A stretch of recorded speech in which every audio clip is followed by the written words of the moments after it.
Eccoci qua ragazzi, salve a tutti, bentornati sul canale. Ovviamente prima di cominciare questo contenuto, conferenza stampa del nostro direttore Giovanni Manna a chiarire qualsiasi punto e dinamica per quanto riguarda ciò che è stato il calciomercato in questo mese di gennaio. Un piccolo pensiero, ma piccolissimo perché non mi voglio assolutamente dilungare, va anche al criscito per la pizza, quello lì che quando lo metti nell'impasto con acqua e farina fa lievitare ovviamente il tutto per poi mangiare una bella pizza, però quel criscito secondo me fa venire una pizza abbastanza amara. Ma ci arriviamo, fatemi sapere come sempre la vostra qui sotto nei commenti, iscrivetevi al canale attivando la campanellina, mi state dando una grossa mano, continuiamo a farlo così cresciamo sempre di più e ve ne sono assolutamente grato. La campanellina ovviamente vi tiene aggiornati ogni qualvolta esce un nuovo contenuto. Se vi piace il video, un bel like e si diverte anche l'algoritmo. Da dove cominciamo? Dal piccolo pensierino che va al criscito per la pizza. Il Napoli si è schierato, solidarietà nei confronti del giornalista Manuel Parlato, e ovviamente il presidente degli ordini dei giornalisti della Campania dice: vergognoso, invieremo una nota disciplinare. Le parole del presidente sono queste: il giornalista Criscitello è iscritto all'ordine della Lombardia, dove il presidente è Riccardo Sorrentino, tra l'altro originario della nostra regione. Invieremo una nota disciplinare all'ordine della Lombardia che prenderà in esame questa vicenda che è vergognosa. L'avrete visto tutti quanti l'intervento ovviamente di Criscitello, che poi ha licenziato, tra virgolette, pubblicamente Manuel Parlato, ma vado solo a puntualizzare una piccola cosa, perché Criscitello ha parlato di ceto medio napoletano. Non esiste un ceto medio napoletano, esiste il popolo napoletano e ovviamente dovete tutti quanti attaccarvi dietro per quanto riguarda storia, tradizioni e saper campare. Punto e basta, e passiamo ovviamente alla conferenza stampa, perché è quello che ci interessa, la conferenza stampa del nostro direttore Giovanni Manna, che ha praticamente messo i puntini sulle i e ci ha fatto sapere quasi qualsiasi cosa per quanto riguarda la sessione di mercato di gennaio. Si comincia ovviamente con la situazione Quara, che poi viene richiamata durante tutta la conferenza stampa e non è finita bene. Non è finita bene e ovviamente va a rincarare la dose per quanto mi riguarda, per quanto mi riguarda sulla stima nei confronti del calciatore, perché poi sì, ha vinto lo scudetto, ci ha dato una mano, è stato uno dei questo e quell'altro, siamo tutti d'accordo, però poi almeno dal mio punto di vista sarò troppo critico, forse non riesco a passarci su, ditemi ciò che volete, però poi sulla bilancia dobbiamo mettere anche valori umani, come ti sei comportato dopo aver vinto lo scudetto, il rinnovo non rinnovo, l'ingaggio non l'ingaggio. Quindi Manna dice: noi ci abbiamo provato in quel di luglio, ci abbiamo provato a settembre, ci abbiamo provato a dicembre, ma niente da fare.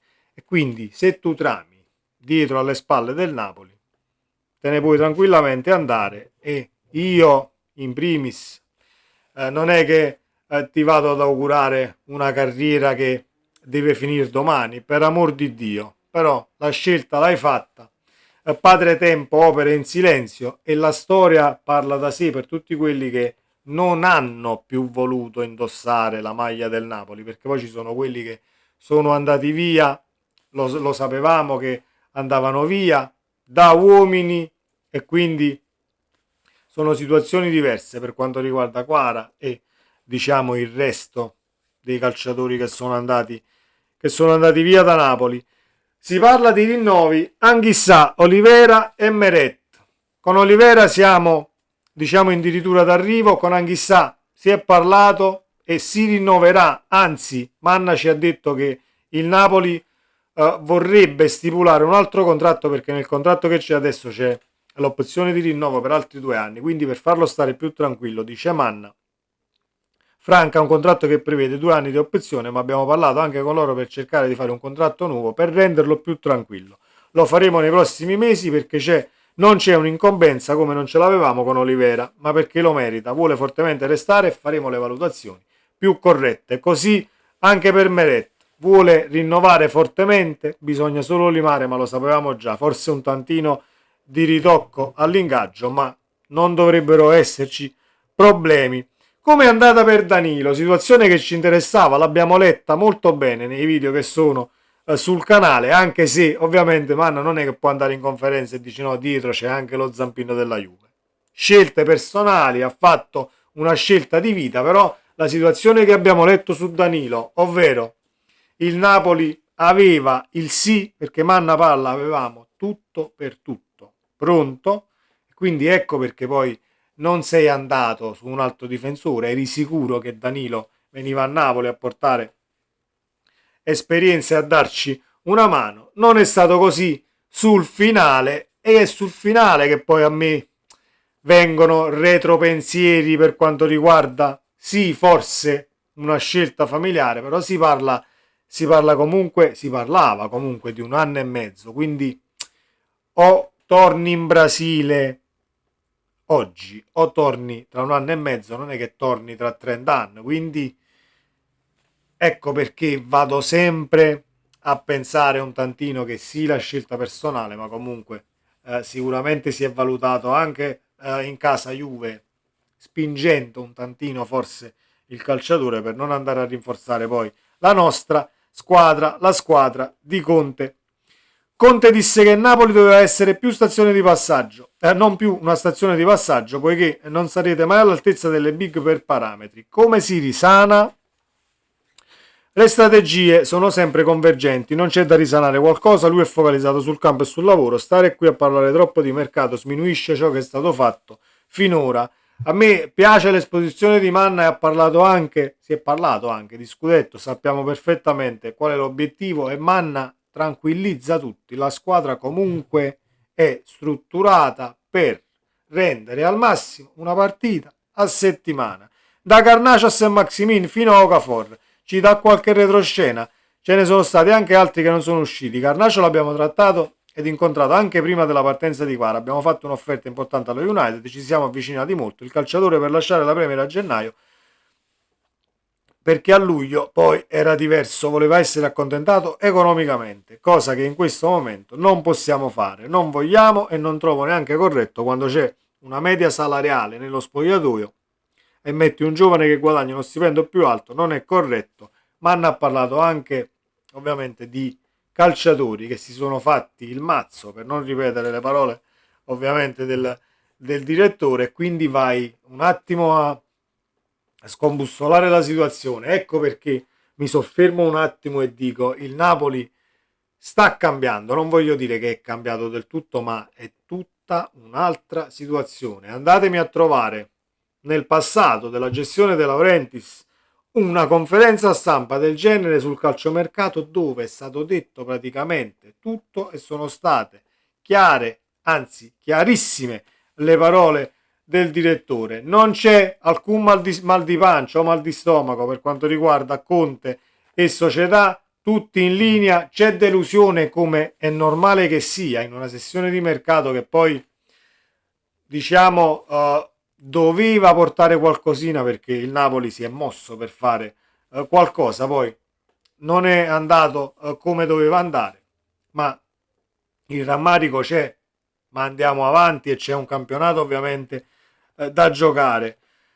Quara lavora col Paris Saint-Germain da maggio, scusate, dell'anno scorso. Non abbiamo ricevuto a fronte di un'offerta, due offerte, poi un'offerta per due calciatori, non volevamo perderlo dopo un anno complicato. Io ci ho provato, lo dice Manna, ci ho provato a luglio e poi diciamo ottobre, dicembre, poi ovviamente è andata come è andata e va bene così. E mi fa piacere che Manna poi si sofferma e dice non stiamo più a parlare qua di Kvaratskhelia, è il passato. Io diciamo che ho considerato qual è il passato nemmeno dalla firma, ma dal giorno che ovviamente si sapeva al 99% che andava al Paris Saint-Germain. È il passato, quindi buona vita, noi stiamo bene come stiamo. Ci fa sapere che c'erano anche altri nomi al di là di Garnacio, ci fa sapere che Adeyemi, a differenza di Quara in questo caso, ha scelto di non lasciare comunque il Borussia a campionato in corso. Scelta che comunque condivido per quanto riguarda la serietà del calciatore, che poi ci possa essere anche la poca voglia di venire a Napoli, non vuoi venire a giocare in Italia, per amor di Dio, hai offerte dalla Premier, però non è andato nemmeno in Premier, quindi ecco la serietà di un calciatore che comunque a giugno sa che se ne va, parte e non indosserà più la casacca del Borussia. A gennaio il Borussia già sa, non è andato via, puoi puntare tranquillamente sul tuo calciatore senza diciamo alzare polveroni, ma ovviamente la gestione in Germania anche a livello mediatico è tutt'altra roba. Detto questo, la situazione che volevo un attimo condividere e analizzare con voi e poi andiamo in chiusura perché poi leggerla tutta quanta la conferenza stampa esce un video di 47 minuti e non mi va, è quella situazione con Osimhen. La classifica vi permette di anticipare la programmazione per giugno. Quest'anno ci saranno più risorse con i soldi di Quare e Osimhen.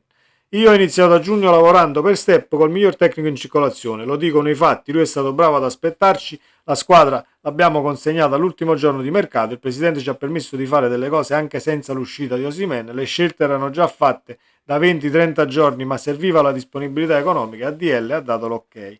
In estate potremo lavorare diversamente, l'uscita di Quara ci aiuta, speriamo di raggiungere l'obiettivo 1, la Champions, e programmare con anticipo con un tecnico che conosce la rosa. Lui aveva bisogno di conoscere alcuni elementi, un conto è vederli in tv, un altro è allenarli. Si parla di Okafor che non è l'ultimo arrivato e sono assolutamente d'accordo, si parlava di visite mediche non passate per il Lipsia, ma le visite mediche erano state fatte a ridosso diciamo dell'uscita da un infortunio.